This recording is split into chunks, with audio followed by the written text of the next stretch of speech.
আসসালামু আলাইকুম গাইস, দেখেন এই ছোটো ছোটো বেগুনগুলা দিয়ে আমরা একটা রেসিপি তৈরি করব। খোসাগুলা বের করে ফেলবো সব।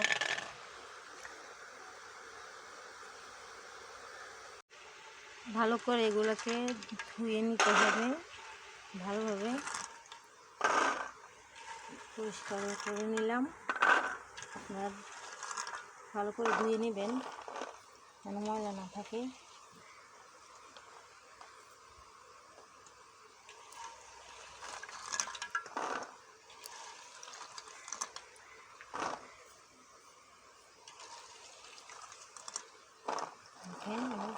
কত সুন্দর করে পরিষ্কার করলাম, দেখতে থাকেন। অল্প করে একটু তেল দেব, তেলের মধ্যে পেঁয়াজ কুচিগুলো দিয়ে দেব।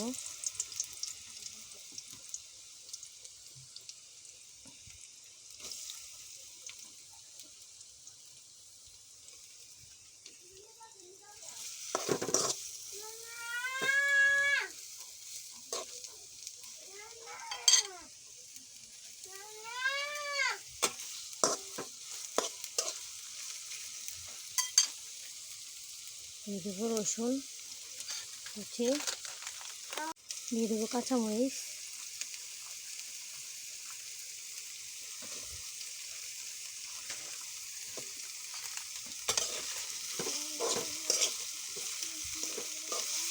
ভালো করে এটা নেড়ে চেড়ে নেব।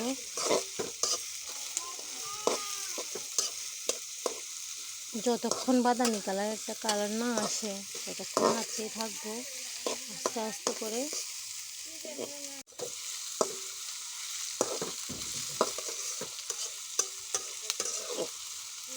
পেঁয়াজগুলো হয়ে গেছে বাদামি কালার।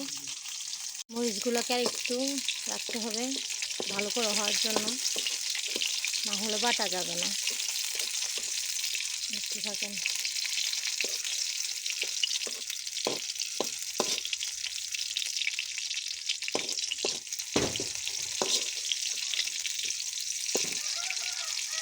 মরিচগুলো হয়ে গেছে অবশেষে। এবার ছোটো ছোটো বেগুন করা মধ্যে ঢেলে দেবো। দেখুন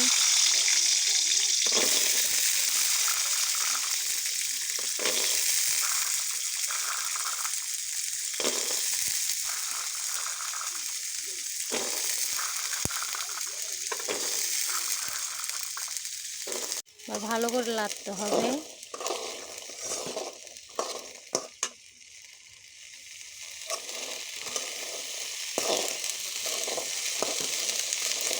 বেগুনগুলোকে ভালো করে নাড়তে হবে, কিছুক্ষণ নাড়তে থাকতে হবে, 5 থেকে 7 মিনিট।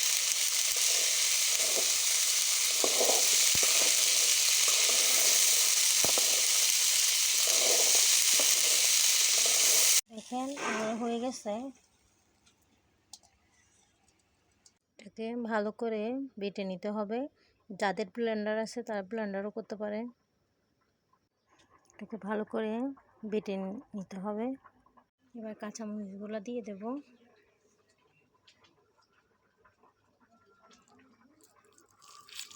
এবার পেঁয়াজগুলো ভালো করে মিক্স করে নেব।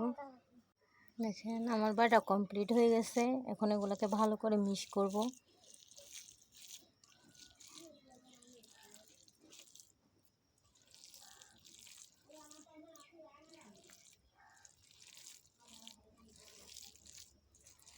দেখেন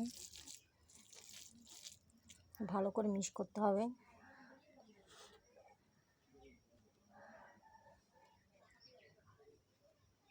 ভালো করে মিক্স করে অল্প করে স্বাদ মতো লবণ দিয়ে দিতে হবে।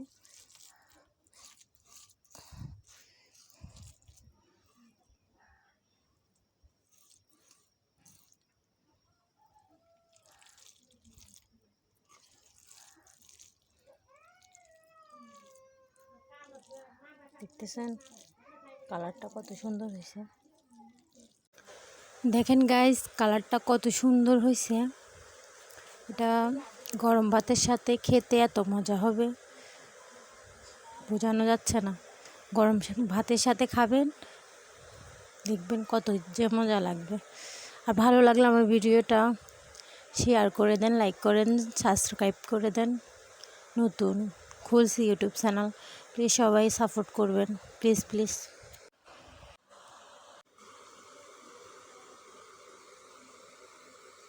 ভালো থাকবেন গাইস, আল্লাহ হাফেজ।